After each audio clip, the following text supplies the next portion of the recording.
దేశవ్యాప్తంగా ఉన్న Shri Chaitanya కాలేజీలపై IT rides కొనసాగుతున్నాయి. ఏపీ, తెలంగాణ, చెన్నై, ఢిల్లీ, ముంబై, బెంగళూరు నగరాల్లో సోదాలు నిర్వహిస్తున్నారు ఐటీ అధికారులు. పెద్ద మొత్తంలో అక్రమ లావాదేవీలు జరిగినట్టుగా గుర్తించారు. శ్రీ చైతన్య సంస్థ పన్నులు ఎగవేసినట్టు ఆరోపణలు వస్తున్నాయి.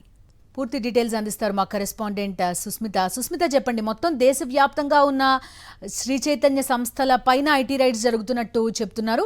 హైదరాబాద్ వరకు ఏం జరుగుతోంది, అసలు ఎంత మొత్తంలో పన్నులు ఎగవేసినట్టుగా ఆరోపణలు ఉన్నాయి? మీ దగ్గర ఉన్న అప్డేట్స్ ఏంటి సుస్మిత? దేశవ్యాప్తంగా శ్రీ చైతన్య కాలేజీలపై ఐటీ అధికారులు ఐటీ సోదాలు నిర్వహిస్తూ ఉన్నారు.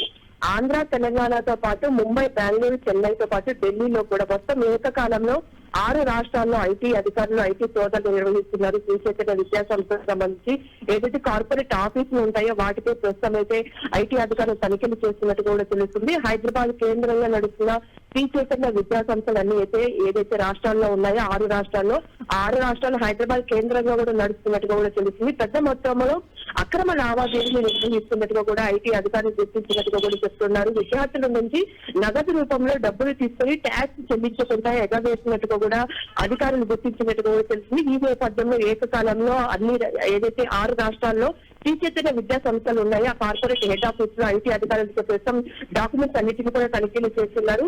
విద్యార్థుల కొరకు ప్రత్యేకంగా సాఫ్ట్వేర్ తయారు చేసుకుని లావాదేవీలు నిర్వహిస్తున్నట్టుగా కూడా చెప్తున్నారు. ప్రభుత్వానికి ఏదైతే కట్టే ట్యాక్స్ రూపం ఉంటుందో ఆ ట్యాక్స్ కి సంబంధించి వేరే సాఫ్ట్వేర్ కూడా క్రియేట్ చేసుకుని ఆ రూపంలో కూడా డబ్బులు కడుతున్నట్టు కూడా తెలుస్తుంది. సో ఈ 2 సాఫ్ట్వేర్ ద్వారా కడుతూ ఒక ట్యాక్స్ లో అయితే ప్రభుత్వానికి చెల్లిస్తున్నారు. మరో ట్యాక్స్ రూపంలో అయితే ఏదైతే విద్యార్థులు ఇస్తారో ఆ విద్యార్థులకు సంబంధించి లావాదేవీలు సరిగా జరపడం లేదు, దానికి సంబంధించి ట్యాక్స్ కట్టడం లేదని కూడా ఐటీ అధికారులు గుర్తించినట్టుగా కూడా తెలుస్తుంది. సో మొత్తంగా మాదాపూర్ లోని శ్రీ చైతన్య ఏదైతే విద్యాసంఘ కార్పొరేట్ ఆఫీస్ ఉందో అక్కడ కూడా ఐటీ అధికారులు ప్రస్తుతం చేరుకొని లోపల తనిఖీలు చేస్తున్నట్టు కూడా చెప్తున్నారు. సో మొత్తంగా కూడా ఇక్కడి నుంచి కూడా కేంద్రంగా నడుస్తూ ఉండడంతో ముఖ్యంగా ఇక్కడ ఏదైతే కార్పొరేట్ ఆఫీస్ ఉందో ఇక్కడ ఐటీ అధికారులు వచ్చినట్టు కూడా చెప్తూ ఉన్నారు.